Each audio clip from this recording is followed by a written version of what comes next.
And we're back with more exciting adventures of the Incredible Hokes. I am Chris. I am Mark. You have a topic for us that I think maybe you would explain better than I could. So I'll try. We're brothers. It's a big surprise.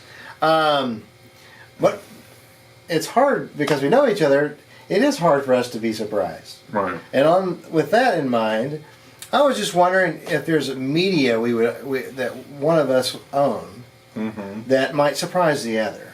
Okay. Now this could be, book, CD, DVD, video game, media. All kinds of media are fair game here. But what media might I own that might surprise you, and vice versa? It was a thought I had, because it's so hard for us because we know each other so long to really surprise us because we know each other really well.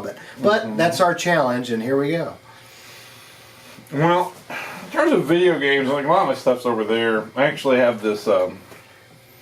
There's a chest of that I've just used as decorative, and I just kind of put my media in it, and I've got some shelves with some all my U2 stuff's over there. Yeah. Except for the albums. Now the vinyl U2's over here in the media chest.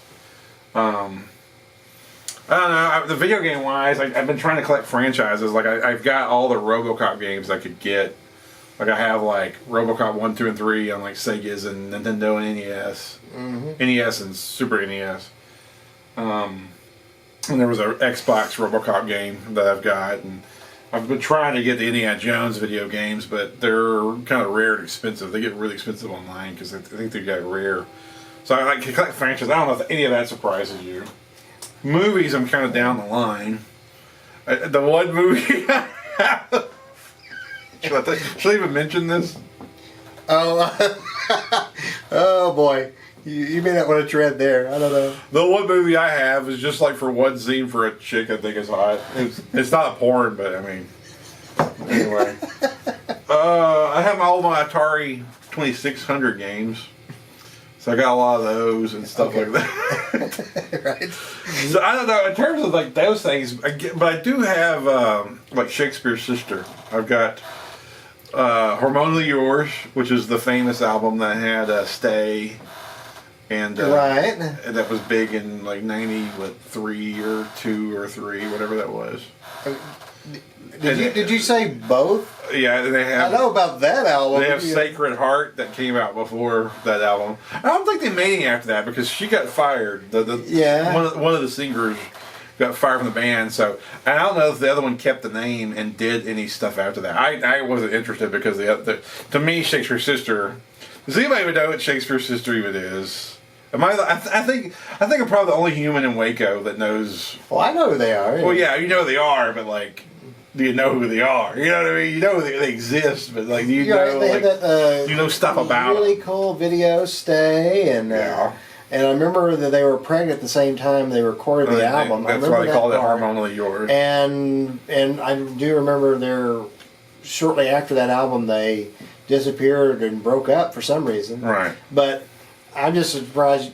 I mean, it's one thing to have the album that they would be known for, but they have more than that. It's surprising. I'll give you that. I know we did solo stuff after it, but I don't think anything under the banner of Shakespeare's Sister have. I could be wrong. I mean, I'm not some great enthusiast that I collect all their memorabilia and shit. I'm not saying that. But they did make Sacred Heart, and then they made Hormonally Yours, and I have both those.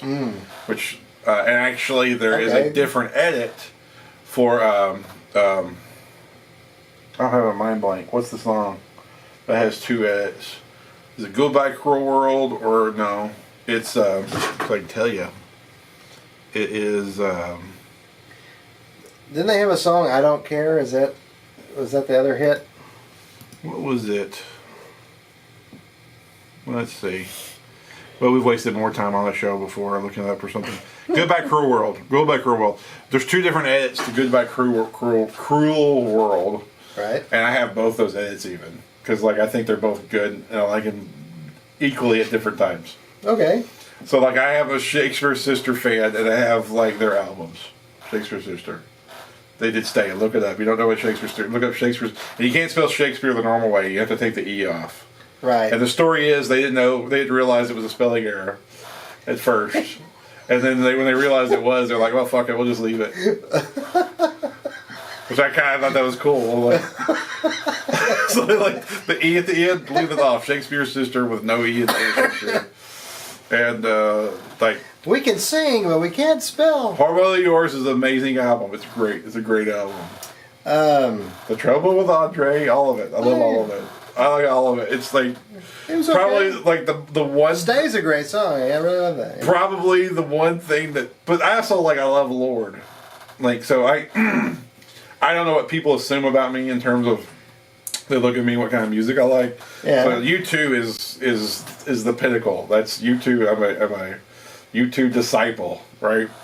But like after that, like it probably is not anything people would expect. It's like Lord and Shakespeare's Sister. Lord. You know, and shit like that. Like Sarah Jaffe, I have a Sarah Jaffe stuff. She's out of Dallas actually.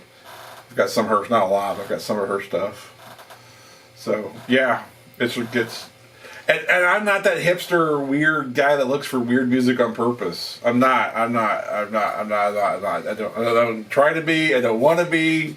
This is just stuff along the way I found that I liked it. And I just sort of stuck with it. I'm not curious musically. Right. I think that's where it comes from. People think, oh, you're really curious. You wouldn't have found like this really eclectic, unique stuff. I think it's the opposite. I'm not curious. So if I ran across it and liked it, I just stayed there. Right. So even though it was Shakespeare's Sister came out in the 90s and they made Stay, and I liked it and I stayed there. So the rest of the world moved on. I was like, no, I'll just stay here with Shakespeare's Sister. I'm good. I think that's what happened. That's a good surprise. Yeah. Are you speechless? Well, I mean, to me, they're kind of a one-hit wonder in a way. So, they're better than that. They actually charted multiple times in England. Yeah, Yeah. But yeah, I don't know much to say about that one that I haven't already said. Would you like to hear mine? Of course I would. All right. I'm going to offer up a book. He's kind of speechless, I have to say. He's a little bit speechless. I mean, I read all the time. I'm not a big time just reader of books. Yeah, I like reading fiction. Like, I'd rather just watch the movie. We have cousins that they read, Right.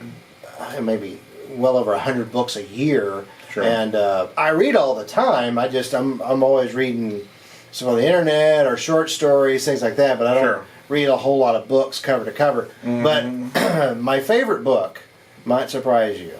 It's a psychology book by Malcolm Gladwell. It's called Blink, and I love this book because it's about thin slicing, and it's about the fuck about bread? No. Pizza? No. It's right. Thin slicing is in psychology terms it's the ability to make a conclusion on very limited experience, and it's an interesting book. Is that good or bad? Well, they saying it's good. It can be good. The book explores how often in life we use thin slicing, but it can be bad because we end up prejudging stuff. Right, that's where I was going. Thinking. So there's a big component of the book is not prejudging, and so I just found it fascinating. I mean, it uses a lot of pop culture things in the book to kind of make its point. For example, the whole Coca-Cola wars and the whole New Coke fiasco, showing how marketing and the marketing that the Coke folks were seeing was, well, Pepsi must be the the choice of a new generation, and how they were basing things off these taste tests.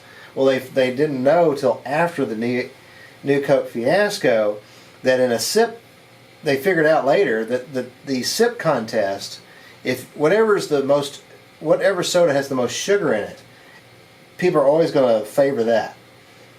But it's not necessarily when you drink a whole can, they're going to like it better.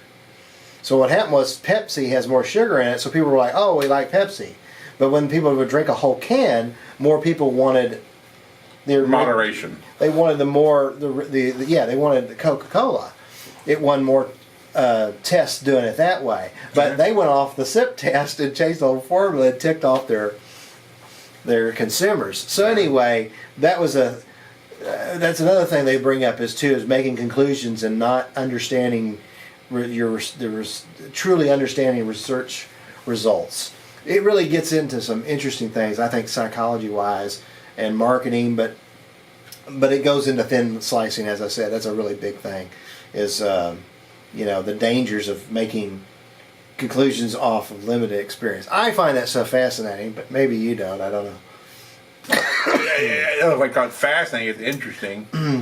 It's interesting from a marketing perspective. Well, I'm often I'll go to the laundromat or something like that, and I'm reading that book. You go to the laundromat? Sometimes, sure. You don't wash your stuff at home? Well, sometimes I want to go. I got so much I can hit more loads at once. Like if I get really behind, I can hit 6 loads. And, Jesus Christ! Yeah, well, sometimes I get behind, folks. Jesus Christ! Yeah. 6 loads. Now that's more shocking than the book. Well, there you go. See? We're surprised you went another left and right. There you go. Holy shit! It's interesting. I mean, you've never really talked about any kind of curiosity about secular psychology. So I'm a little bit. Honestly, I'm more shocked that it's a secular book than it is like a religious based kind of like approach. Because I would figure you for one, because this is where my own biases come in. Like if I'm talking to you, I'm like, hey, I need a counselor. Don't give me a Christian counselor. With all due respect, I need how the brain really works counseling, right? Not the other stuff. Well, yeah, you don't need chicken soup for the soul. No, yeah, I don't need to be told to pray about it. You need practical advice. I don't want to be told to pray about it. Yeah. I need to be told tangible things, right. action things I can do. Oh, I get it. Yeah, I'm with you. To do. So I'm a little surprised that it's a secular psychology book. Yeah, well, but it's a really good one. I really enjoy it. Yeah. Cool. Blink, Malcolm Gladwell. Check it out, folks. And Shakespeare's sister. There you go. There's without the E, because they don't know how to spell. It's a great story. The whole story behind it was really interesting. And in fact, if one of these days, if I was I think that it would make a great movie that sort of celebrates the 90s, but with a little bittersweet and tragedy mixed in. Because, ultimately the band broke up because of infighting and things like that. So it would be really you could really represent those when I was in high school, how the culture in terms of music and things were, their story would be a good entranceway to go visit that time.